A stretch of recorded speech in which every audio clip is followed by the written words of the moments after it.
I was actually joking last week when I referred to using an AI assistant like they did in Star Trek.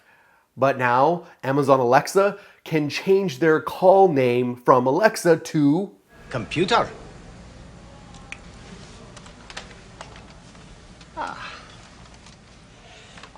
Hello, computer.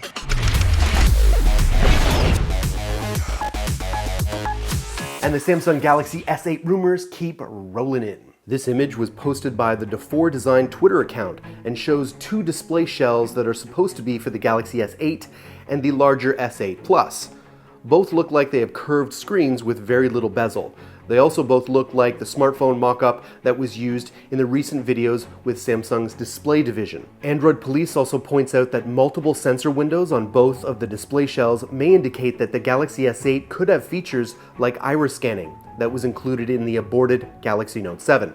In any case, bear in mind that this image has not been confirmed by Samsung as of yet, and it could just be a clever mock-up. Now moving on to more specific Android news. Imagine for a moment if you could use an app's functionality without having to actually open up the app at all. Confused? Well, that's the promise of Android Instant Apps. Android Instant Apps was first revealed to us at Google I/O 2016, but as a quick refresher, once a user taps on an Android Instant App link, the Google Play Store will begin to deliver only enough code for the app to run on the Android device, without having to actually open up the app at all. This concept seems like it could be really helpful, especially if you're only planning to use the app one time to handle a certain task. Android Instant Apps can also be downloaded via an NFC connection, in case you needed to buy a ticket directly from a concert hall kiosk, or you wanted to pay one of those internet-connected parking meters. Now, having to go in and out of individual apps for one or two tasks is clumsy and clunky. So I think this is promising. It may not be in this exact format, but I think it has a future.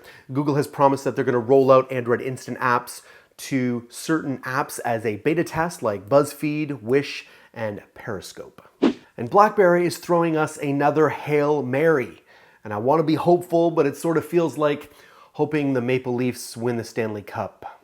Nonetheless, it is official. Blackberry will show off its QWERTY keyboard sporting Mercury smartphone on February 2015. Right at the beginning of the Mobile World Congress 2017. Now, we were able to get a hands-on with a very early pre-production unit at CES 2017, which allowed us to get a good feel for the phone before BlackBerry and TLC put their finishing touches on it. While the software on the phone wasn't nearly finished, the hardware felt extremely solid. With a QWERTY keyboard in tow, BlackBerry is seemingly pulling out all the stops with Mercury. It sports a fingerprint sensor embedded into the phone's physical spacebar, USB Type-C connectivity, and you can also take advantage of gestures on the keyboard to swipe through menus on the phone.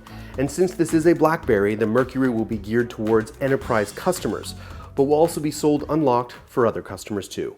I gotta admit, I think it's all too little too late, but prove me wrong, please. What do you think in the comments below? Does BlackBerry's Mercury have a shot? What do you think? So why do I love our new sponsor, Ting? Because Ting saves you cash. Ting is a mobile phone service that is helping people like you save a lot of money on their monthly cell phone bills. Ting is not just lowering their mobile data rates across the board, but you also just pay for what you use with Ting. And that now also includes data for just $10 per gigabyte. Visit aa.ting.com and see how much you can save with Ting. And on top of that, you'll get $25 towards your first device or Ting service.